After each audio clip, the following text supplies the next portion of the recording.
एक संतान हो चुकी है और दूसरी संतान नहीं हो रही है, 8 साल 10 साल 15 साल 20 साल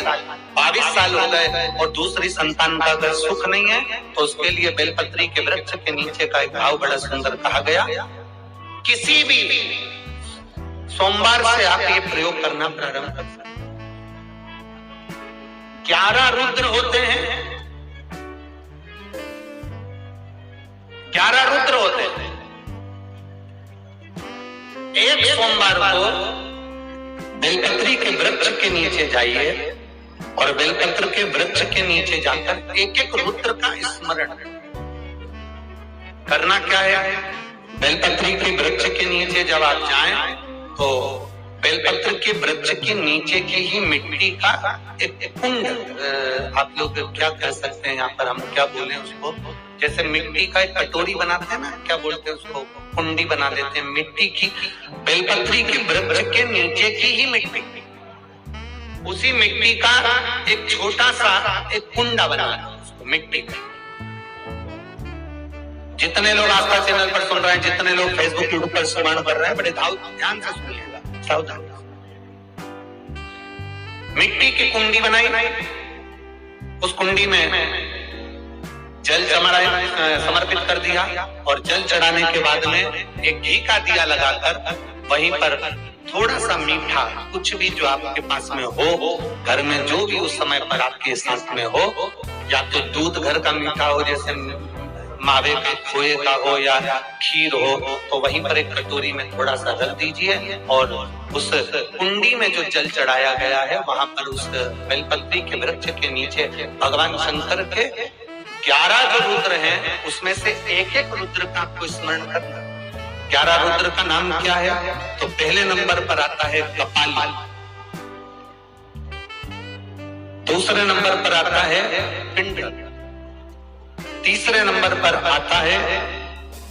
भीम, चौथे नंबर पर आता है विरूपाक्ष, 5वें नंबर पर आता है बिलोहित, छठे नंबर पर आता है शास्त्र, 7वें नंबर पर आता है अजपात, 8वें नंबर पर आता है अहिष्णु, और 9वें नंबर पर आता है शंभु, 10वें नंबर पर आता है चंड और 11वें नंबर पर आता है भव।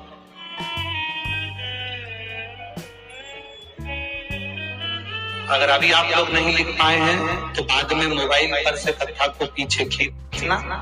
फिर उसमें से धीरे धीरे इसको लिखना। एक रुद्र के नाम से एक कुंड का निर्माण करा, पूजन करी, घी का दिया लगाया, वहां जो मीठा रखा है उसको लिया, कुंड में से थोड़ा सा जल लिया, बेलपत्री के पेड़ के नीचे आचमन किया, जो मीठा रखा है वो ले जाकर रात्रि के समय पर सोने से पहले पति पत्नी उसको पाए और साथ रहे। एक सोमवार को ये प्रयोग करना है, फिर दूसरे सोमवार को दूसरे जो एकादश जो 11 रुद्रों का जो वर्णन किया गया है, एक एक रुद्र का नाम लेकर एक बार कुंड का निर्माण करना है। दूसरे सोमवार को जैसे एक बार आपने अगर कपाली नाम से पूजन करी, दूसरे नंबर पर पिंडल नाम से पूजन करी, तीसरे नाम पर भीम नाम से, फिर आप विरूपाक्ष नाम से, ऐसे एक एक सोमवार करना है, 11 सोमवार। और 11 सोमवार जैसे तुम्हारे पूर्ण होंगे, भले 10 साल हो गए हो चाहे 15 साल हो गए हो, गर्भ जरूर घेरेगा और संतान की प्राप्ति जरूर। किसी के यहाँ पर 11 रुद्र भी पूरे नहीं हो पाते हैं और गर्भ घेर जाते हैं।